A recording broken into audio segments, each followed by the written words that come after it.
इस बीच यूक्रेन में रूस के हमले का एक हैरत अंगेज वीडियो सामने आया है। वेनेत्सिया में रूसी फौज ने बहुत बड़ा हमला किया है। चमचमाती रोशनी से वेनेत्सिया का आसमान देखिए कैसे दिख रहा है। रूस ने यूक्रेन की टेरिटोरियल डिफेंस बटालियन पर यह अटैक किया और उसी अटैक की तस्वीरें, उसी बर्बादी की तस्वीरें हम आपको दिखा रहे हैं। प्रोफेसर रविंदर सचदेव, ये देख रहे हैं आप जी, इसको किस ढंग से देखते हैं, इस पे क्या कहना है आपका? देखिए, ऑफ द कफ दो तीन चीजें। एक तो कुछ लाइट्स हो सकता है शहर की लाइट्स हो, बट ये जो लिश्कारें मारती हुई हैं वो किस तरह के बॉम्ब्स हैं कुछ पता नहीं है। दूसरा, वेनेत्सिया मेरे विचार से तो कीव की तरफ है, नॉर्थ में है। ओके, तो वहां क्यों ये अटैक हो रहा है? अगर रशिया को अटैक अभी ये खार्किव नहीं पकड़ पा रहे, दोनबास रीजन नहीं पकड़ पा रहे। शुरू में भी उसने रैंडम ही हमला किया था। हाँ, तो इसी में रशिया की, by the way, bigger picture then, इसी पॉइंट पे रशिया की आज की दुनिया में काफी हद तक भत पिट चुकी है। इनकी प्लानिंग की, इनकी इक्विपमेंट्स की, इनके टैंक्स ऐसे उड़ाए जा रहे हैं, राइट? तो रशिया का जो लॉन्ग टर्म हम अभी बात हो रही है कि क्या फायदा है क्या नुकसान है, या जो भी फायदा है लॉन्ग टर्म में रशिया को पूरी दुनिया से तिवारी सर, बिल्कुल ये जो रविंदर सचदेवा सर कह रहे हैं, इसी से मैं सवाल उठाना चाहूंगी। हम लगातार चर्चा कर रहे हैं कि यूक्रेन को क्या एनालिसिस करने की जरूरत है, लेकिन मुझे लगता है कि 200 दिन जब हो चुके हैं युद्ध को, तो सबसे ज्यादा अगर एनालिसिस करने की जरूरत है किसी को, तो वो पुतिन को है। क्या उन्होंने एक टारगेट टाइम फिक्स नहीं किया अपने लिए कि ये वो टारगेटेड टाइम ड्यूरेशन है जिसमें मुझे ये वॉर या फिर स्पेशल ऑपरेशन जो वो नाम दे रहे हैं यूक्रेन के खिलाफ, उसे जीतना है, उसे पूरा करना है?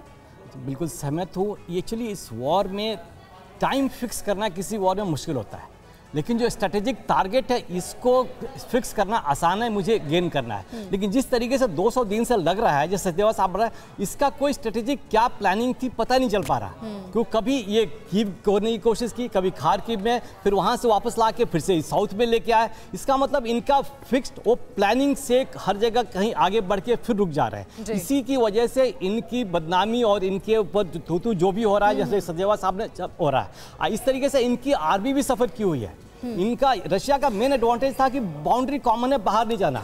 पहले इन्होंने सफर किया कि इनकी सप्लाई अच्छी नहीं थी, बिकॉज देन की एसी सप्लाई, आर्मी सप्लाई जो था उनका फेल हो गया। अभी ना जो रेल बेसिस है जहां से लेकिन आप एनर्जी रोक करके वॉर जीत तो लेंगे नहीं, अगर वो धमकी दे भी रहे हैं तो। धमकी देंगे, बिकॉज नाउ इस वॉर फ्रंट पर पुतिन आगे जाने की कोशिश, आगे जाना मुश्किल हो रहा है। तो ये भी अटेंशन डाइवर्ट कर रहे हैं एनर्जी की तरफ। ये सितंबर आ गया, अक्टूबर तक इंतजार कर रहे थे। अभी देखिए बिल्कुल तिवारी सर, इसको कैसे आप देखेंगे? जो बात कह रहे हैं, नहीं बता रहा हूँ, कादिरोव ने इस्तीफा भी दे दिया। नहीं, मैं एक और बता रहा हूँ सर, ना लाइक कई यूरोप में कई ऐसे देश हैं जो फ्रांस, जर्मनी और यूके जैसे एडवांस नहीं है। उनको एनर्जी सस्ते दाम पर जरूरत है ताकि लोगों का पेट भर सके, लोगों की रिक्वायरमेंट मीट कर सके। वो देश डेफिनेटली इनसे अलग जाएंगे। यूरोपियन यूनियन के जो भी मीट है उसमें भी किया जा रहा है। अभी इन्होंने जो मीट की थी, उन्होंने 5 पॉइंट प्लान किया था कि भाई हम एनर्जी से ये करेंगे, लेकिन सस्ती एनर्जी रशिया से मिल रही है, तो जो पेट भरना है तो सस्ती ही चाहिए। हम अमेरिका के कहने पर अमेरिका के मार्केटिंग के लिए, अमेरिका की वेपन के मार्केटिंग के लिए नुकसान नहीं करेंगे। अभी जब पैची का सवाल आया था, पैची में कहना चाहूंगा ये पोलैंड की जरूरत नहीं है, ये पोलैंड को बेचना अमेरिका की जरूरत है।